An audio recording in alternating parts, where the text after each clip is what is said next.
오늘 말씀은 여호수아 10장 29절에서 43절입니다. 산속 마을에 사는 분이 산에서 어미를 잃고 방황하는 어린 멧돼지 한 마리를 발견하고 집으로 가져와 분유를 먹이며 키웠습니다. 어느 정도 자라 이제 스스로 살 수 있을 것 같아 산에 놓아주었죠. 그러나 이 멧돼지는 산속으로 들어가는 것이 아니라 이 아저씨를 졸졸 따라 집으로 옵니다. 아무리 산으로 가라고 해도 막무가내입니다. 그래서 할 수 없이 멧돼지를 키우게 되었죠. 멧돼지는 힘이 좋아 자신의 몸무게의 두세 배도 거뜬히 감당을 합니다. 그래서 이분은 멧돼지 사료인 쌀겨를 정미소서 가져올 때 멧돼지용 수레를 만들어 자기 먹을 것 날라오도록 싣고 옵니다. 어찌나 힘이 좋은지 거침없이 달립니다. 멧돼지의 수레 끄는 모습에 주민들은 몹시 즐거워했죠. 색다른 볼거리를 제공하니 말입니다. 이분은 소가 끄는 쟁기를 멧돼지에게 지어 소 대신 쟁기질을 연습시키는데 곧잘합니다. 소와 멧돼지가 한 결의가 되어 쟁기질을 하면 좋을 것 같아 그런 꿈을 꾸며 열심히 쟁기질 연습하는 멧돼지를 보면서 신기해한 적이 있습니다. 우리나라에서 소와 멧돼지가 한 팀이 되어 쟁기질을 한다면 문제가 될 것이 없습니다.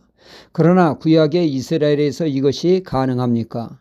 율법에 가능하다고 말씀하냐는 것이죠. 이 물음에 노입니다. 하나님께서는 율법을 통하여 엄격히 말씀하신 것은 밭을 갈아도 소가 한 팀이 되어 한 결의로 하라고 하셨습니다.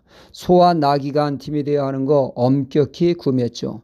소는 소대로, 나귀는 나귀대로 일해야 합니다. 또 종자를 심어도 한 밭에 두 종자를 심는 것을 엄격히 금하셨습니다. 콩이면 콩, 팥이면 팥을 심어야지 콩도 심고 팥도 함께 심지 말라고 말씀하셨습니다. 하나님이 이렇듯 섞이는 것을 몹시 싫어하셨습니다. 이는 우리의 신앙이 세상 것과 제약된 것과 함께 할 수 없음을 의미하는 것이죠. 하나님께서는 모세를 통하여 십계명을 주셨습니다. 제6계명에 살인하지 말라 분명히 말씀하셨죠. 생명을 귀히 보시는 하나님이 가나안 땅을 정복하는 데 있어서는 모순된 말씀을 하시는 것 같습니다. 가나안 족속의 생명이란 생명은 남김없이 몽졸히 죽이라. 이 얼마나 무섭고 살벌한 말씀입니까? 이스라엘이 마치 피도 눈물도 없는 광기어린 살인 집단 같습니다.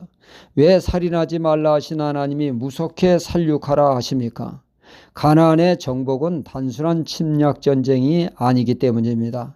하나님 나라의 건설이라는 뜻이죠. 하나님은 하나님의 나라를 이스라엘 백성으로 하여금 가나안 땅에 세우고자 하신 것입니다. 거룩한 하나님의 나라가 세워지기 전에 먼저 해야 할 일이 있습니다. 그것은 바로 제약된 요소를 제거하는 것이죠. 일찍이 가나안 땅을 터져 삼고 있는 가나안 족속들은 각종 우상과 제약으로 찌든 삶을 살고 있습니다. 그래서 하나님은 이스라엘을 통하여 철저히 죄를 제거하라 하신 것입니다. 죄는 완전히 제거해야 한다며 진멸 명령을 내리신 것이죠. 그러니까 하나님은 이스라엘을 통하여 가나안 족속의 죄를 심판하신 것입니다. 이에 여호수아가 충실히 이행하여 오늘 말씀에 강조되는 것은 철저히 심판을 강조하고 있죠. 30절로 시작을 해서 5구절 내리 모든 사람을 쳐서 멸하여 한 사람도 남기지 아니하였다 말씀하고 있습니다. 하나님은 이렇듯 사람을 통하여 심판과 징계를 하시도록 하는 경우가 있습니다. 북이스라엘이 하나님을 떠나 우상과 제약으로 물들었을 때 아수르를 통하여 그들을 심판하시지 않았습니까? 남유다 또한 죄와 우상으로 타락했을 때 하나님은 바벨론을 통하여 징계하셨습니다.